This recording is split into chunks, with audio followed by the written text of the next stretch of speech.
السلام علیکم ناظرین، آپ کا اپنا ندیم عباس آپ کی خدمت میں حاضر ہے۔ امید کرتا ہوں کہ آپ سب خیریت سے ہوں گے، مزے میں ہوں گے، فٹ فاٹ ہوں گے۔ جی ناظرین، آج میں جو پروگرام آپ کی نظر کرنے جا رہا ہوں، بہت بڑا نام، 6 دہائیوں تک انہوں نے لوگوں کے دلوں پہ، لوگوں کے ذہنوں پہ راج کیا اور پاکستان کا نام روشن کیا اور فلم انڈسٹری کا نام روشن کیا۔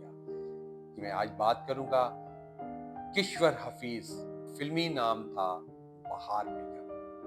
بہار بیگم بہار کی طرح آئیں اور چھا گئی۔ 1942 کو لاہور میں پیدا ہوئی۔ ددیال آپ کا لاہور میں تھا اور ننیال آپ کا کراچی میں تھا۔ ابتدائی تعلیم آپ نے لاہور میں حاصل کی اور اسی دوران آپ اپنے ننیال کراچی گئے، جیسے بچے چھٹیاں منانے کے لیے جاتے تھے۔ آپ کی 13 سال کی عمر تھی، تو جب آپ کراچی گئی ہیں تو وہاں آپ کو سیر سپاٹے کے لیے لے کے آپ کے ننیال والے باہر گئے، ریس کورس گئے، تو وہاں پہ انور کمال پاشا فلم انڈسٹری کا بہت بڑا نام، وہ بھی آئے ہوئے تھے۔ جب ان کی نظر کشور حفیظ پہ پڑی تو وہ بڑے متاثر ہوئے اس کی پرسنالٹی سے، اس کے حسن سے، اس کی خوبصورتی سے۔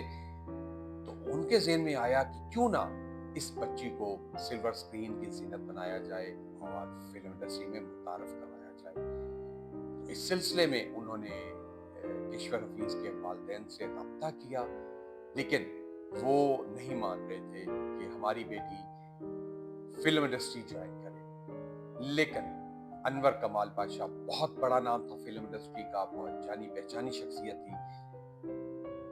آخرکار کشور حفیظ کے والدین کو راضی کرنے میں کامیاب ہو گئے۔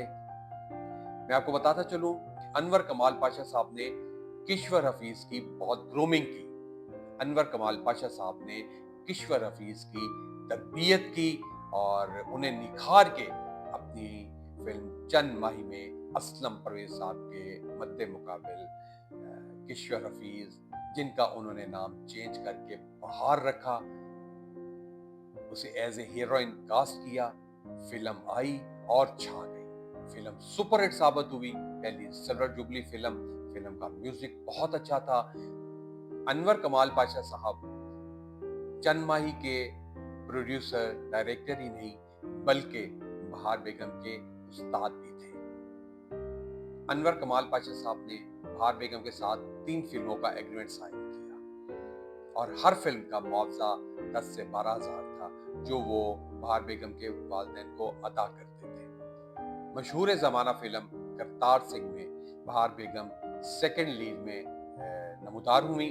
فرسٹ پیئر میں مسرت نذیر اور سدھیر صاحب تھے، لیکن فلم کا ٹائٹل رول جو ہے وہ علاؤ الدین صاحب کر رہے تھے۔ فلم نے بہت ریکارڈ توڑ بزنس کیا اور کامیابی سے ہمکنار ہوئی۔ 1960 میں ریلیز ہونے والی فلم سہیلی، جس میں پھر بہار بیگم اور اسلم پرویز صاحب سیکنڈ لیڈ میں تھے اور فرسٹ لیڈ میں نیر سلطانہ اور درپن تھے، فلم نے کھڑکی توڑ بزنس کیا، سپر ڈوپر ہٹ ثابت ہوئی اور اس طرح پھر بہار بیگم کی فلموں کا نہ ختم ہونے والا سلسلہ چلتا رہا۔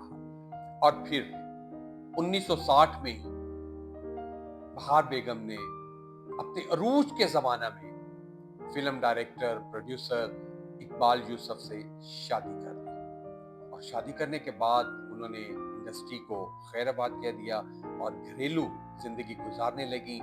اللہ پاک نے آپ کو 2 بیٹوں سے نوازا اور آپ ان کی دیکھ بھال کرتی رہیں۔ کچھ عرصہ کے بعد آپ کے گھر میں لڑائیاں شروع ہو گئیں، آپ میاں بیوی میں، جو کہ طلاق کی صورت میں ختم ہوئی اور آپ دونوں میں علیحدگی ہو گئی۔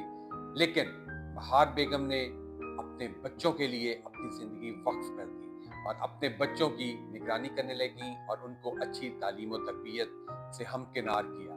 لیکن اقبال یوسف صاحب نے اپنی دوسری شادی کر لی، لیکن بہار بیگم نے آج تک پھر شادی نہیں کی۔ ایک اکیلی ماں کب تک گزارا کر سکتی ہے؟ آخرکار بچوں کے اخراجات، گھر کے اخراجات، تو پھر بہار بیگم نے فیصلہ کیا کہ وہ دوبارہ سے فلم انڈسٹری کو جوائن کرتی ہیں۔ 1973 میں